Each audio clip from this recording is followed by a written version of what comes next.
Do you think these people will be parts of the first team next year, or kind of squad members, mostly reserves, maybe a bit of Doncaster? Well, I think Langtree.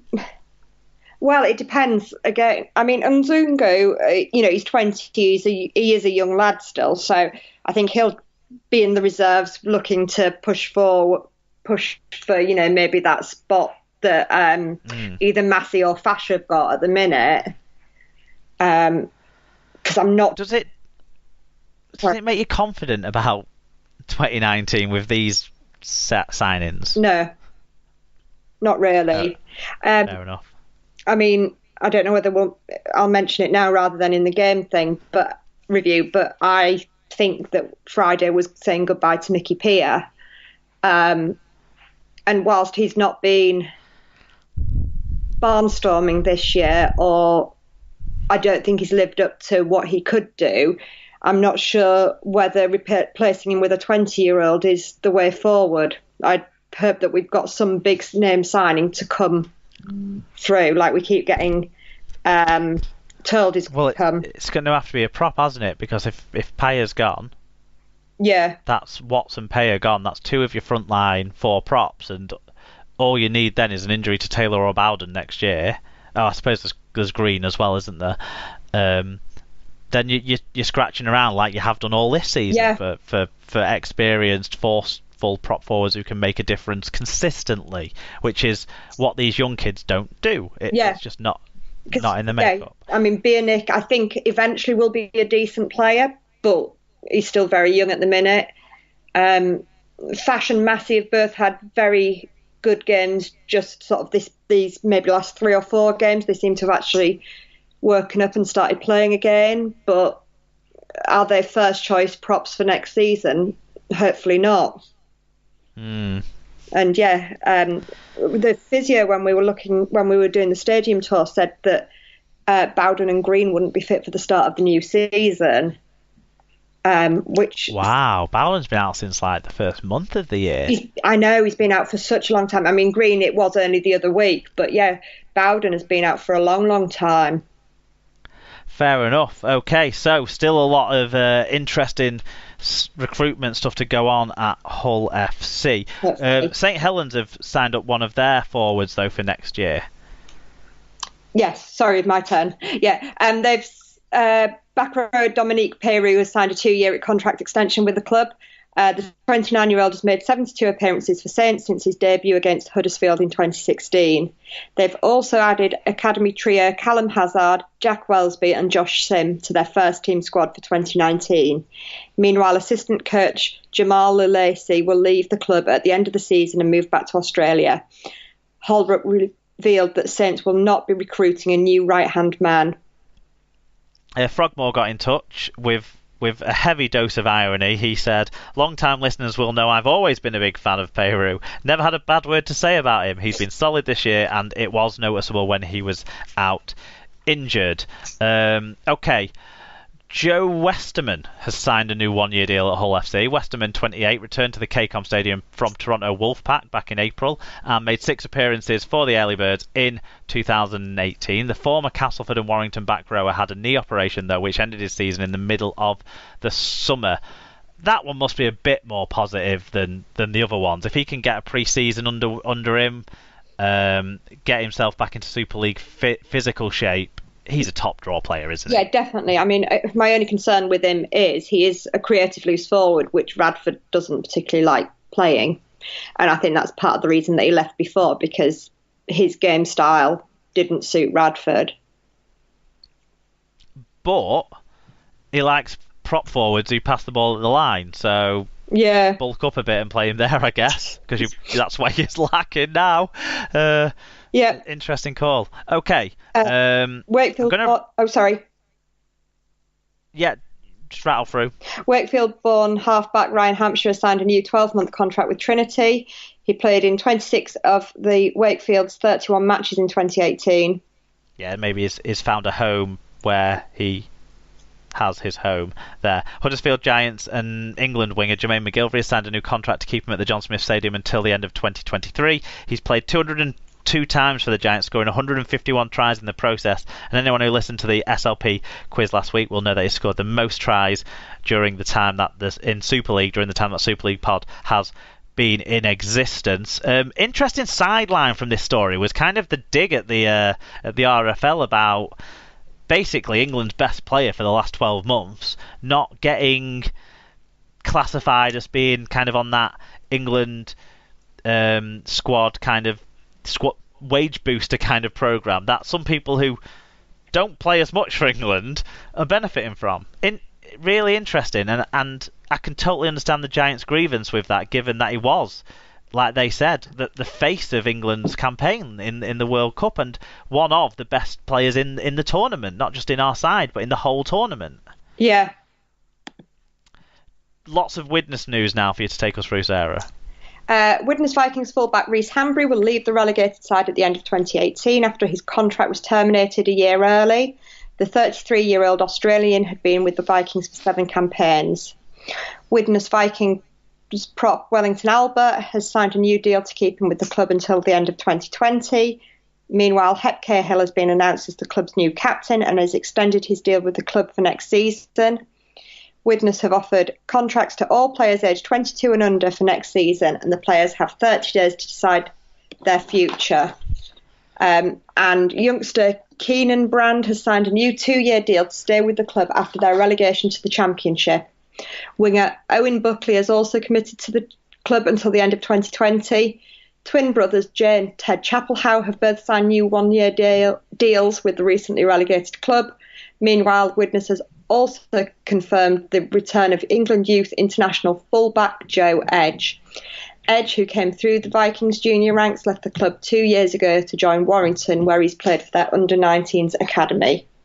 Yeah, they're putting the faith in youth. I think of all those players that they've that were mentioned there, Jay Chapelhow might be the only one that I sort of saw getting a Super League deal. There's still question marks over Matt Whitley and Danny Walker in particular for the Vikings, but big changes there, and we've had a few of our stronghold members get in touch. Paul O'Brien said, Hambry has been a great player over the past few years, but has not been at his best this year. He has scored some fantastic tries for this club, especially the full-length try at Magic. Great news that Cahill has decided to stay, and a great call by the club to make him club captain. Glad Albert has decided to stay.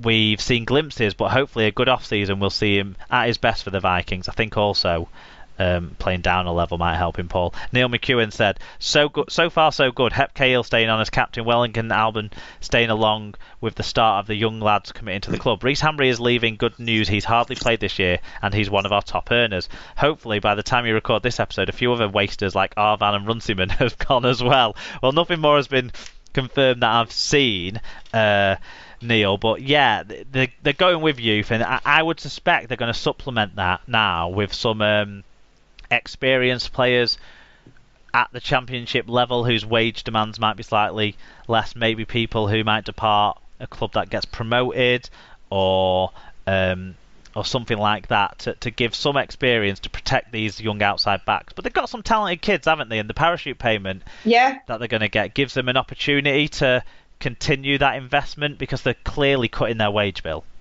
Yeah, no, I mean, it is positive, isn't it? And like you said, they can bring in a couple of decent experienced players to go alongside it. Hopefully it'll bode well for them. Yeah, really, they probably need, 2 or 3 more forwards that have got good experience of playing either bottom end of the Super League or top end of the Championship to really round out what they're working on there, and then try and find affordable players outside of that to be competitive next year, because I think if the Wolfpack do get promoted rather than the Broncos, it will be a very even competition next year, is all I can see it being, with a young Widnes side, a London side that's relatively young, and a Bradford side that's also quite young, all kind of being the main full-time presences in that competition. Toulouse, obviously, is the other club that would be in that conversation, and we're going to talk about them a little bit now if we move through the Championship League and League One awards, and then into some news about the club in specific. So, it was the League One and Championship award ceremony last week. On Tuesday it took place, and here are the winners. The Championship Player of the Year was Marc Corella of Toulouse. The Championship Young Player of the Year was Matty Costello, who spent his championship time at the Sheffield Eagles, but of course of late has been playing in the first team for St Helens and earned a new deal there last week. Championship Coach of the Year was Danny Ward of the London Broncos. Very, very well deserved, given the fact that people kind of wrote off that team after they lost arguably the best player last year in Bartow and the coach who'd revitalised that club in Henderson. Into League One, Player of the Year was Connor Robinson of the York City Knights. I don't think many people who've seen their games would disagree with that. Young Player of the Year was Ethan Ryan of the Bradford Bulls. He of the spectacular flying finish that even sometimes maybe people like Tommy Makinson would be a little bit jealous of. That's how good a finisher Ethan Ryan can be. League One Coach of the Year was, of course, James Ford, the hipster's choice at the York City Knights. He's had a fantastic year leading that club to promotion. The Championship Club of the Year was the Toronto Wolfpack. They've done great stuff on and off the field. The League One Club of the Year was the York City Knights. Same with them. Their marketing campaigns have really brought the community together. Project of the Year, not really sure what that means, but it was the London Broncos for some initiatives getting kids in schools playing. And Foundation of the Year was the York City Knights, underlining the great work they've done throughout. And then Supporters Direct Community Champion was Ben Morehouse. Tim G got in touch. He said massive and well deserved for Danny Ward. First season as head coach and fantastic results using a largely London generated squad. Well done. Do you have any standouts from that list for yourself? No, I mean, I do think that, York have done an amazing job, haven't they? Yeah. And similarly, London, I think, as Tim says, the fact that they are now using a London-generated squad in the bulk, I think that was people's grievance against London in the past, is that it was full of Australians, but the fact that they've sort of resurrected themselves as a pure London club is really encouraging to see. And it's a lesson for those people who are very quick to say similar things about Toronto now, about where are the Canadians. Yeah. I think there's a level of ignorance to that. And I think the London progress completely underlines that. It's a long-term programme. You've got to put 20 years into it before you can expect to see real results. And London are actually managing to still produce those results at the championship level, and they're driving through players who are good enough for Super League. There's Matt Davis, who's signing for Warrington for next year.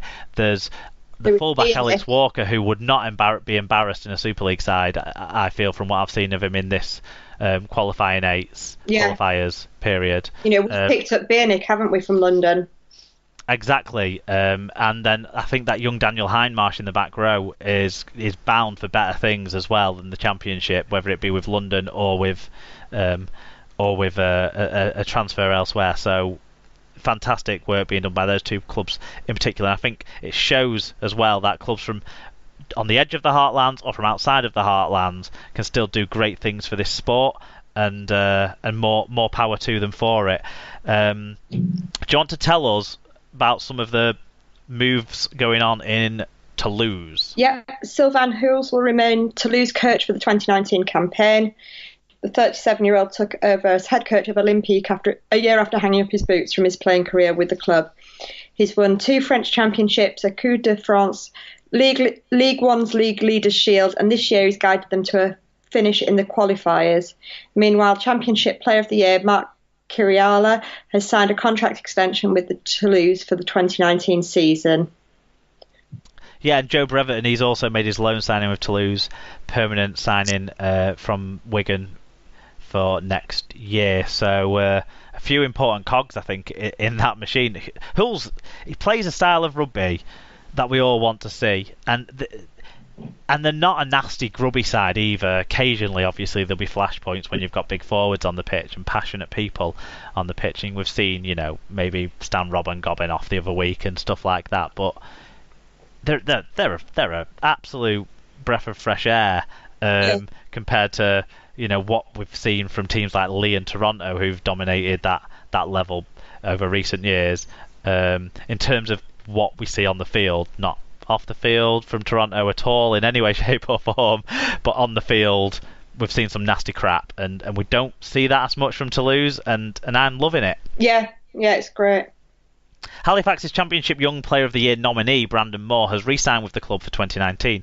Moore was named Halifax's Players Player of the Year after a stellar season at hooker for the former Cass Tigers Academy player.